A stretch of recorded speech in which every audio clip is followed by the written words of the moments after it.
श्री स्वामी समर्थ मित्रांनो, जेवणानंतर ताटात हात धुवू नये असे का म्हणतात?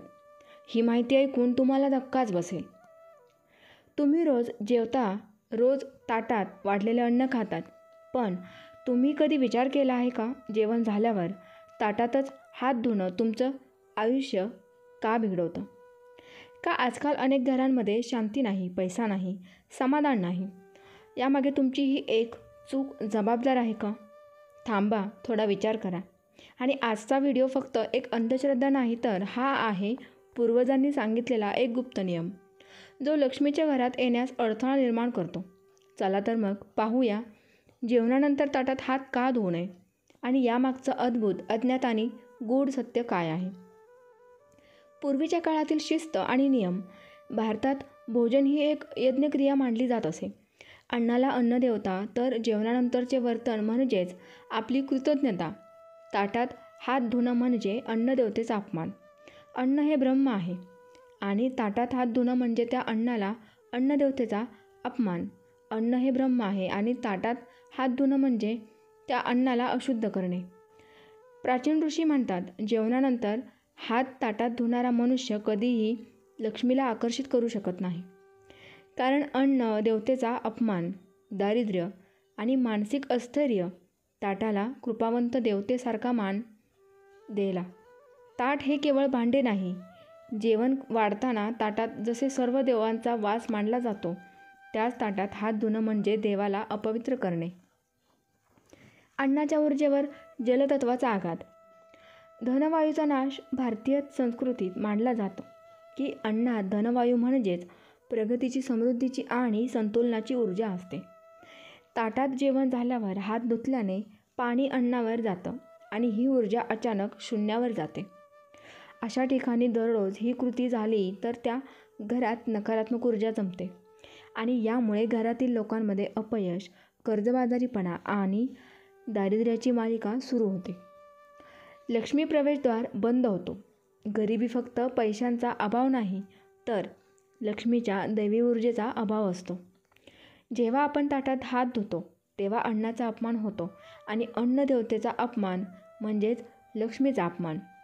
असे सतत झाल्यास घरातील वातावरणावर एक अज्ञात लक्ष्मी नाशक पडसाद निर्माण होतात. यामुळे लक्ष्मी त्या घराकडे वळतच नाही आणि जिथे लक्ष्मी येत नाही तिथे कष्टांचेही फळ मिळत नाही.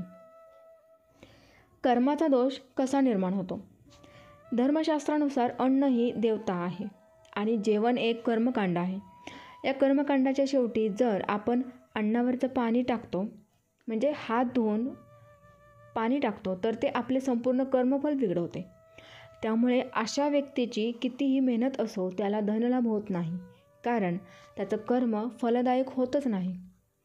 वास्तुशास्त्र असं सांगतं की जलतत्व आणि अन्नतत्व यांची विसंगती. वास्तुशास्त्रानुसार अन्नतत्व हे पृथ्वी व अग्नी तत्वाचे प्रतीक आहे. हात धुणं म्हणजे जलतत्व, जे अन्नतत्वाला विरोध करतं. त्यामुळे घरात तणाव, आर्थिक तंगी आणि आरोग्याच्या समस्या वाढतात. घराच्या ईशान्य किंवा आग्नेय कोपऱ्यातील परिणाम. बऱ्याच वेळा ताटात हात धुतल्याने पाणी घराच्या चुकीच्या दिशेने जाते. विशेषतः ईशान्य दिशेने गेलेले अशुद्ध पाणी लक्ष्मीचा राग आणू शकते, तिचा कोप होऊ शकतो. ताटात हात धुतल्याने वाढतो बॅक्टेरियल एक्सपोजर. ताटात उरलेलं अन्न, ओला हात बॅक्टेरियांचे घर. हाच बॅक्टेरिया पुढच्या अन्नात मिसळतो. विशेषतः लहान मुलांमध्ये वारंवार आजारी पडण्याचे मूळ कारण आणि मानसिक अनारोग्य आणि अस्वच्छतेची सवय. जेवणानंतर हात धुणं हे मानसिकरित्या गोंधळलेपणाचं लक्षण आहे.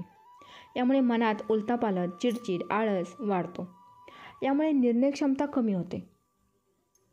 आध्यात्मिक संकेत आणि लक्ष्मी नष्ट का होते?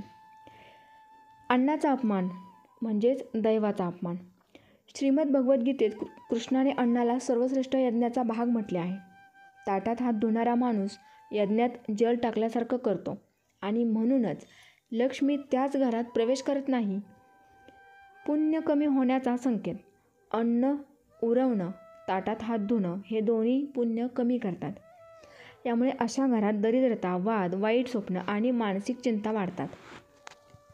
स्वप्नशास्त्र, दैवी संकेत आणि पूर्वजांची सूचना. जर तुम्ही ताटात हात धुता आणि रात्री वाईट स्वप्न पडतात तर हे आहे दैवी इशारा. पूर्वज नाराज आहेत. विशेषतः जर स्वप्नात उंदीर, मांजर, अंधार, नदी पाहिली तर समजावं की अन्नदेवतेचा राग आहे. पूर्वज सांगतात, ताट हे देवासारखं आहे. जिथं हात धुवू नका. ताटात प्रेम ठेवा. ताट रिकामं झाल्यावर कृतज्ञतेने दूर ठेवा. घरात येणाऱ्या समस्यांचा अचूक संबंध. कुटुंबातील सदस्य सतत आजारी का पडतात? घरातील अन्नदेवता अपवित्र झाली की शरीरातही अस्वस्थता निर्माण होते. ताटात हात धुणं म्हणजे अन्नाच्या ऊर्जेचा अपमान करणं, ज्याचा परिणाम साऱ्या कुटुंबावर होतो. पैशाचा साठा होत नाही. नेहमी पैसे जातातच. लक्ष्मी घरात येते अन्न मार्गे आणि अन्नाच्या अपवित्रतेमुळे तिचं घरात थांबणं अशक्य होतं. यावर उपाय आणि नियम जे सर्वांनी नक्कीच पाळले पाहिजेत. ताटात हात न धुता असे करा. एका बाजूला पाण्याचा पेला ठेवा. त्यातून फक्त बोट भिजवा. ओल्या कपड्याने ताटात हात पुसणं टाळा. जेवणानंतर कृतज्ञता मंत्र म्हणा. अन्नदाता सुखी भव. अन्न ब्रह्म, अन्न देवतामयी असतो. असे म्हणाल तर लक्ष्मी स्वतः त्या ताटात वास करेल. जेवणानंतर ताट स्वतः धुण्याची सवय लावा. स्वच्छता म्हणजेच धन, आरोग्य आणि समाधान. आता तुम्ही ठरवा, आजपासून तुम्ही जेवणानंतर ताटात हात धुण्याची ही सवय मोडणार आहात का? कारण सवय बदलली तरच नशीबही बदलेल. आणि लक्षात ठेवा, अन्न हे केवळ पोट भरण्याचं साधन नाही, ते दैवी कृपेचं रूप आहे. त्याचा अपमान म्हणजे